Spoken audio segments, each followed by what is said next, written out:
আমি কাঁদিতে পারি ও ধুলা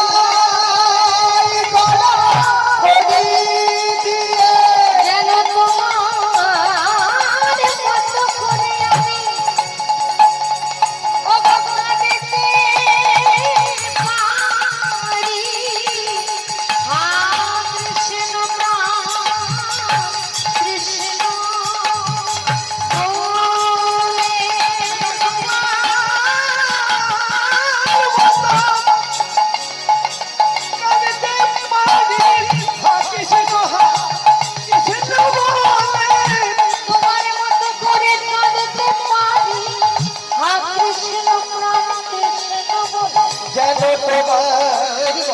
প্রাণ কৃষ্ণ বলে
রাধারানী কৃপা করলেন।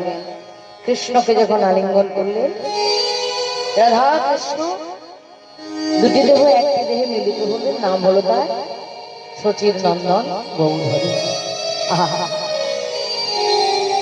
তাহলে তার আসল উদ্দেশ্যটা কি? যে রাধারানীর মতো করে যেন আমি কৃষ্ণ বলে কাঁদতে পারি, ধুলাই গড়া করে দিতে পারি।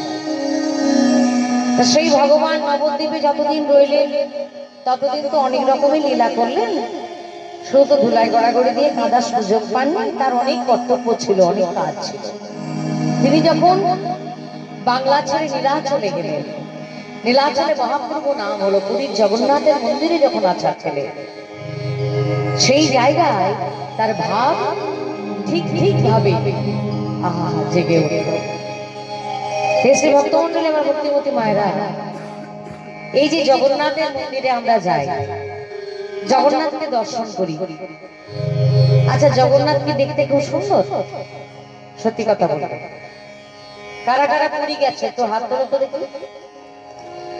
বাহ, অনেকেই গেছে। এই বাবাকে জিজ্ঞেস করি, জগন্নাথকে দেখতে খুব সুন্দর?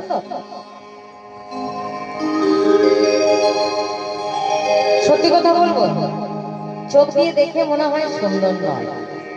এই বড় বড় কপালের মতো চোখ, এত বড় মাথা, হাত পায়ের আঙুল নেই, ছোট জগন্নাথ, সে আবার সুন্দর হয় না। হরে কৃষ্ণ। শ্রী ভক্তমন্ডলী, ভক্তিমতী মায়েরা, জগন্নাথ সুন্দরী নয়, দেখতে ভালোই নয়, অথচ সেই গৌরহরি এত সুন্দর অপরূপ রূপের একজন মানুষ। সেই জগন্নাথের মন্দিরে গিয়ে ধুলোই গড়াগড়ি দিচ্ছে। অনেক জায়গা তো ছিল, ভগবানের অনেক বিগ্রহ ছিল, সব জায়গায় তো গড়াগড়ি দিল। তাহলে এই জগন্নাথ, সেই জগন্নাথ হলো কেন না? দ্বারকাধীশ কৃষ্ণচন্দ্র তিনি যখন হাজার হাজার রমণীকে নিয়ে সংসার করছেন, হাজার হাজার রমণীকে নিয়ে সংসার করছেন, 16,108 জন রমণী। মায়েরা বলবে কৃষ্ণ ভালো নয় বাবা, কৃষ্ণ আমাদের স্বামীরা যদি একটা ছেলে দুটো বিয়ে করে, তাহলে আমরা স্বামীকে দূর করে তাড়িয়ে দেব, তাড়িয়ে দেব, একেবারে ঝাঁটা পেটে করে। হরে কৃষ্ণ। কথাটা শুনতে খারাপ লাগে, কিন্তু একদম সত্য কথা। তাহলে ভগবান হাজার হাজার রমণীকে নিয়ে সংসার করছেন, কিন্তু কারো কোনো অভিযোগ নাই, সবার কাছেই ভগবান একইভাবে রয়ে গেছে। এ হলো ভগবান আর আমরা হলাম মানুষ। ভগবানের সঙ্গে মানুষের কখনো তুলনা হয়নি আর হবে না, হবে। এই যে 16,100 জন রমণী যাদেরকে অসুর হরণ করেছিল, অত্যাচার করেছিল, কারাগারে বন্ধ করেছিল,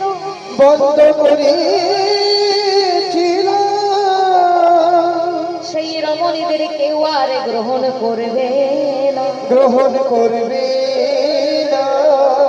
এমনকি তার নিজের মা বাবাও ঢুকতে দেবে না। তো ভগবান কৃষ্ণকে যারা তখন হাহাকার করে 16,100 জন রমণী যখন ডেকেছিল, বলেছিল কৃষ্ণ আমরা তো আর প্রাণে বাঁচবো না, তোমাকে দর্শন করলাম, এতেই আমাদের সব পাওয়া হয়ে গেল। আমরা ছিলাম অপরূপা সুন্দরী, অসুরের অত্যাচারে আজকে আমরা হয়েছি করছে। তা তোমার দর্শন যখন পেলাম আমরা প্রাণে বাঁচবো না, কেউ তোমাদের গ্রহণ করবে না, আমরা এবারে আত্মহত্যা করব। সঙ্গে সঙ্গে ভগবান বললেন তোমরা কি জানো না যার কেউ নাই তার আমি আছি। যতজন রমণী ততগুলি ভাগে বিভক্ত হলেন ভগবান, এবং ওই রমণীদের মনে যেমন যেমন স্বামীর বাসনা ছিল সেই সেই স্বামীর রূপ ধরেই, তেমন তেমন রূপ ধরেই, সেরকম সেরকম ভাব ধরে প্রত্যেক রমণীর কাছে এসে ভগবান নিজে করজোরে বলছে, ও গো রমণী তুমি আমায় গ্রহণ করবে তো? এই হচ্ছে ভগবান, এই হচ্ছে ভগবান। আমাদের ঘরের ছেলেরা সম্বন্ধ দেখতে গিয়ে যদি জানে যে এই মেয়েটা অন্য কারোর সঙ্গে ভালোবাসা ছিল ইত্যাদি ইত্যাদি, যদি জেনে নেয় বলবে বাবা মেয়েটাকে বিয়ে করবো না, বলবে না, সঙ্গে সঙ্গে রিজেক্ট হয়ে যাবে, বলবে বরং সারা জীবন সন্ন্যাসী হয়ে থাকবো তবু বিয়ে করবো না।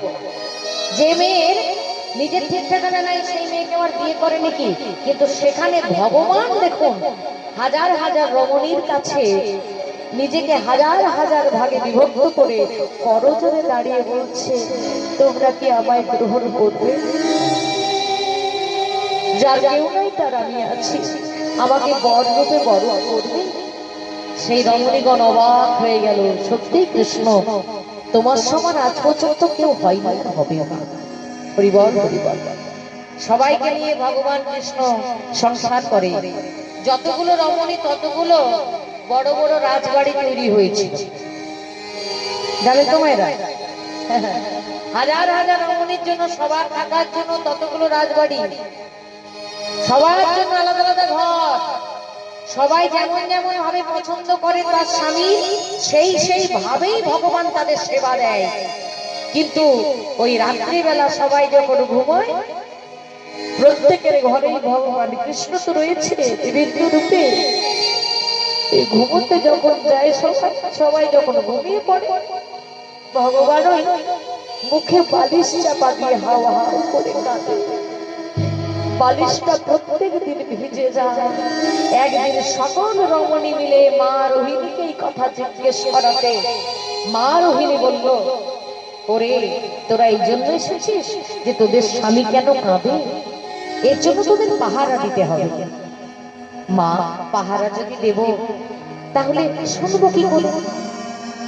ঠিক সেই সময় সুভদ্রা এসেছে, এই তো হয়ে গেছে, সুভদ্রা দরজায় পাহারা দেয়। তা দরজায় পাহারা দিচ্ছে সুভদ্রা।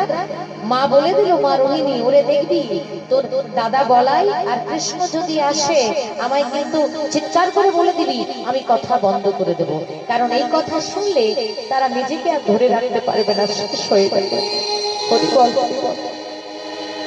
ঠিক সেই সময়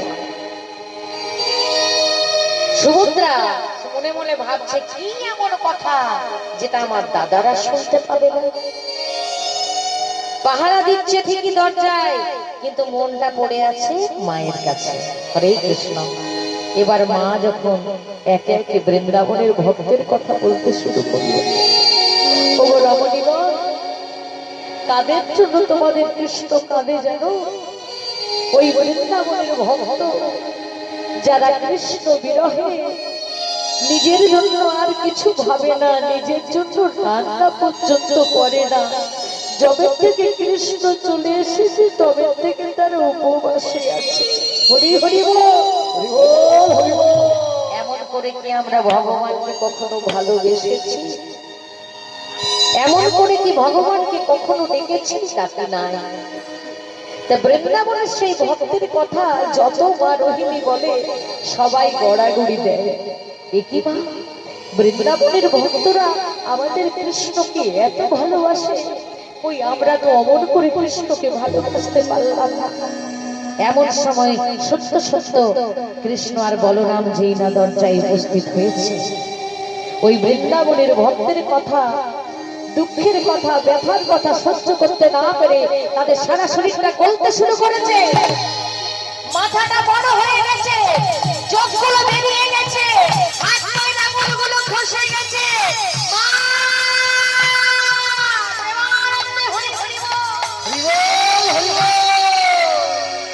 জগন্নাথ স্বামী, জগন্নাথ স্বামী, নয়না পথগামী, পথগামী,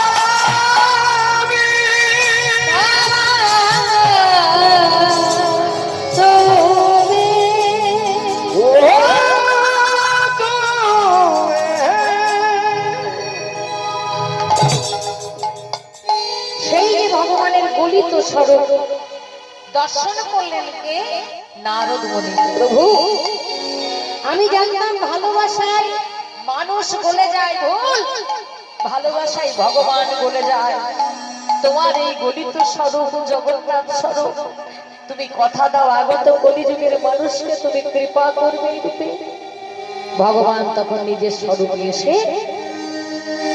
নারদ মুনিকে কথা দিলেন, বেশ নারদ, আমি আগত কলিযুগে এই জগন্নাথ রূপে কলির জীবকে কৃপা করব। আমার এই স্বরূপ, এই যে চোখ দুটো বড় বড়, অর্থাৎ চোখের পাতাগুলো যদি আমাদের গলে যায় না বাবা, আমাদের চোখগুলো বড় বড় বেরিয়ে আসে। এই চোখের পাতাগুলো আছে বলে এত সুন্দর লাগছে মা। এই চোখের পাতা দুটো যদি গলে যায় না, ভয়ঙ্কর চেহারা হয়ে যায়। হরে কৃষ্ণ। তো ভগবানের সেই গলিত স্বরূপ হচ্ছে জগন্নাথ।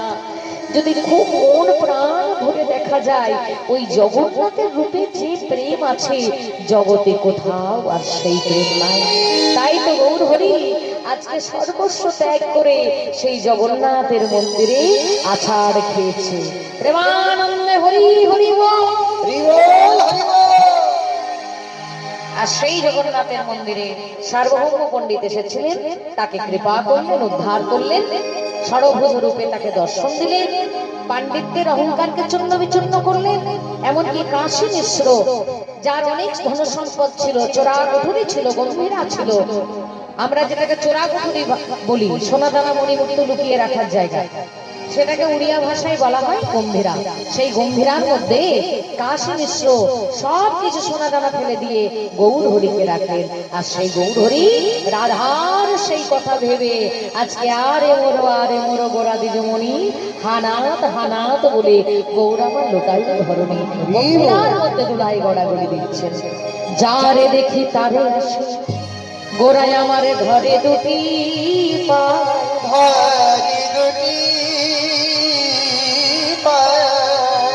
কোথা গেলে বধূ পাবো বলো না, বলো না